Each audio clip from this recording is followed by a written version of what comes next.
Hi everybody, David Lockwood here, and this is the continuation of January 1st, this series, and now we're up to, I have fifth dimension telepathy, and you're meeting the ET races that got in touch with me. So, we were talking about a bird race that stood about 5 feet tall.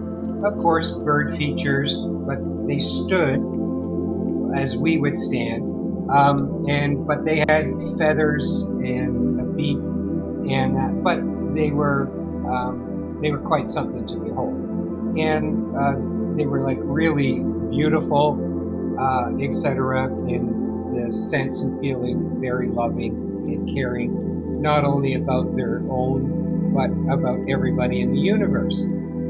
So since I asked a name, they said, you won't be able to pronounce it, so we're going to make all the adjustments. So you can just address us as Nick, like our name Nick here on Earth. And they said that I let them pick it, and that's what they said.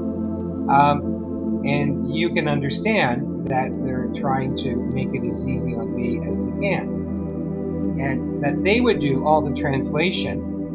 So we could talk like in English back and forth. So I thought, well, that's great. So anyways, they were on the outer edges of the universe, and which is, like they said, about 36 million light years from Earth.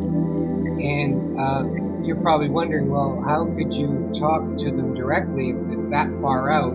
Well, if you're only thinking conventional means of radio transmitting and stuff like this, well, it doesn't work that way with them or anybody else that's in the universe.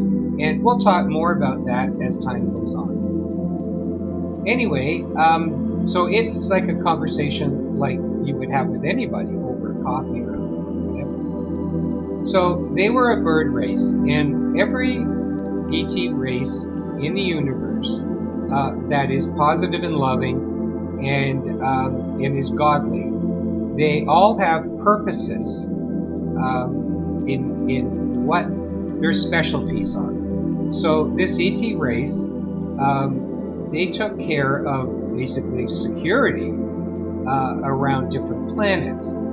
So because we had and they were far ahead of me on this one, but we started talking about what I was hearing in about Stephen Greer's video about that the U.S. had capabilities of reverse engineering, and they had a space fleet, and they could stage a fake invasion and thus coming to their own rescue, and therefore people would, be very thankful, and it's a way of controlling the fear that they have, that without them, with this invasion we could have all died, etc.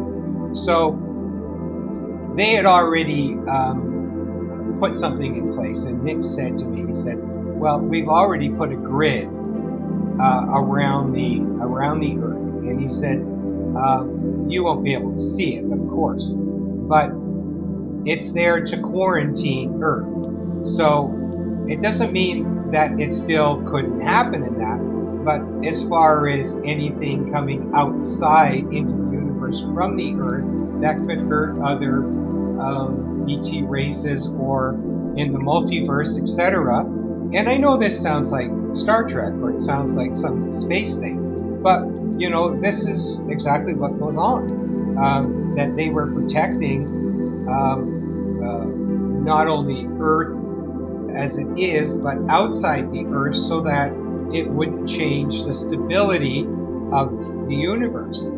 And so that Nick assured me that he said that there's a grid around here, and you don't have to worry thinking that it's somebody invading your planet. So, and I said, okay, great, super, thank you. But later on, when we were talking more about this, and I was asking about them, remember they're a bird race, and so there was aping around, they said, probably like 1 billion years. And they said that they had populated the many planets out near they are, because they've been around so long that they populate quickly.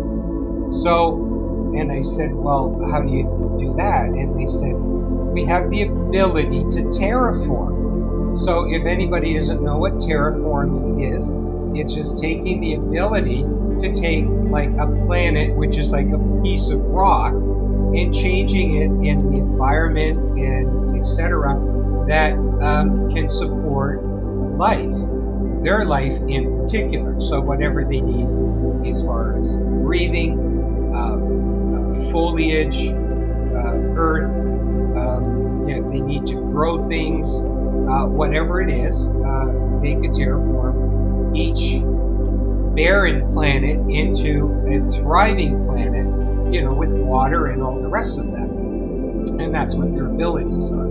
So that, or shall we say, a gift that they've learned over the billion years that they've been around. So that was the first, shall I say, ET that kind of presented themselves at the time. Now, there's a lot of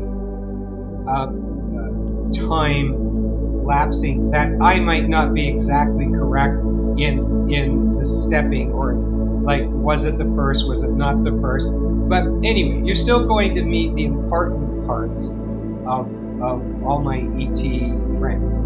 So, but that was an important part that took place in that one. So, I guess we could have a bit of comfort knowing that we're quarantined, and that they do have a grid around which protects the Earth from anything getting out, but it also protects us from anything coming in, which should be a sigh of relief, if you, of course, believe in that kind of thing. As I said before, it's your choice whether or not you want to believe this, or you want to doubt it, or say, no, there's no way, or you're kook, or whatever. Not so. It's just that this is my story, and this is how I've been receiving. So it took 60 years for this, and I talk with Nick a lot, and he informs me. I don't know if it's a he or she, but Nick, I would assume he. And they inform me about different things that are going on around our planet and within our planet. So that's pretty good. All right. So I think the next step is to